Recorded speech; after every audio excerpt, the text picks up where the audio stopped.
Hello, bachcho, let's read this question. The question says correct order of second ionization enthalpy of carbon, nitrogen, oxygen, fluorine are in the order. हमें बताना है कि जो हमारे पास second ionization enthalpy का order होगा carbon, nitrogen, oxygen और फ्लोरीन का, वो क्या होगा, right? Key concept for this question is ionization enthalpy. Ionization enthalpy होती क्या है? Ionization enthalpy is basically amount of energy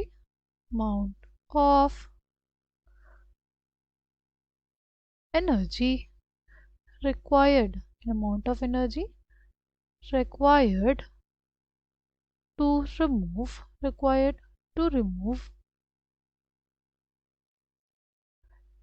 amount of energy required to remove a loosely bound electron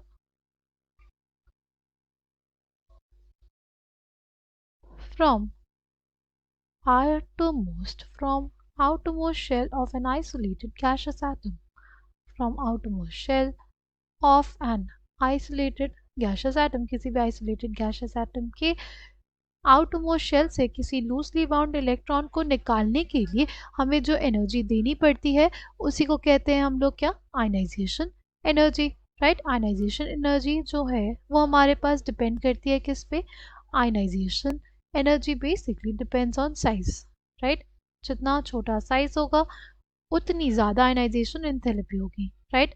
और दूसरा फैक्टर जिस पे ये डिपेंड करता है वो होता है इलेक्ट्रॉनिक कॉन्फ़िगरेशन, राइट? दूसरा फैक्टर जिस पे ये डिपेंड करता है वो क्या होती है? Electronic configuration. अगर फुली फिल्ड या हाफ फिल्ड इलेक्ट्रॉनिक कॉन्फ़िगरेशन होती है तो इससे इलेक्ट्रॉन को निकाल पाना बहुत ज़्यादा मुश्किल हो जाता है, राइट? नेक्स्ट क्या है हमारे पास? कार्बन. कार्बन में से अगर एक इलेक्ट्रॉन निकल गया तो उसकी इलेक्ट्रॉनिक कॉन्फ़िगरेशन क्या हो जाएगी?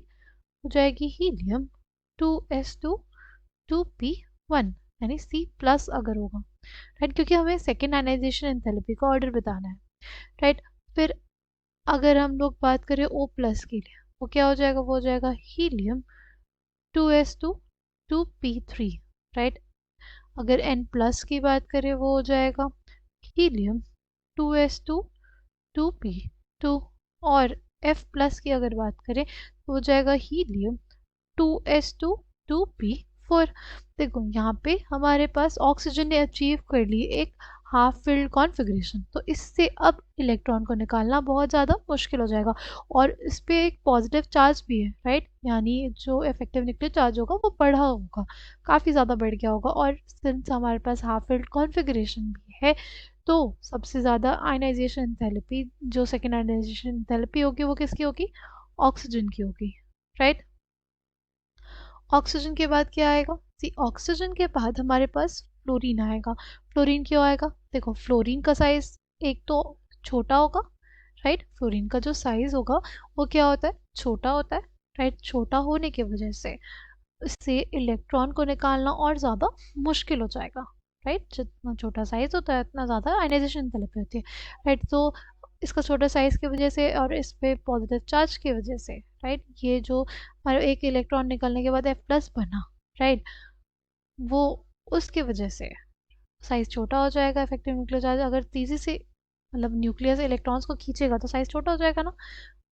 तो उसके बाद फ्लोरीन आ जाएगा, फिर हमारे पास आएगा नाइट्रोजन और फिर जाके हमारे पास आएगा कार्बन, ठीक?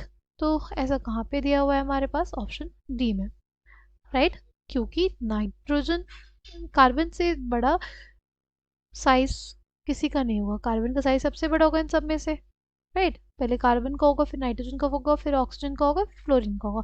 बट सिंस हमारे पास इसकी जो इलेक्ट्रॉनिक कॉन्फ़िगरेशन है वो एक हाफ फिल्ड है इसलिए इसकी ज़्यादा हो जाएगी. तो पहले O प्लस हो जाएगा, मतलब ऑक्सीजन हो जाएगा, फिर फ्लोरीन हो जाएगा, राइट? फ्लोरीन का साइज सबसे छोटा होगा इस वजह से, फिर हमारे पास नाइट्रोजन हो जाएगा और फिर जाके कार्बन होगा, राइट? कौन सा option? Option D. Option D will be the correct answer for this question. I hope you understood it well. Thank you, all the best.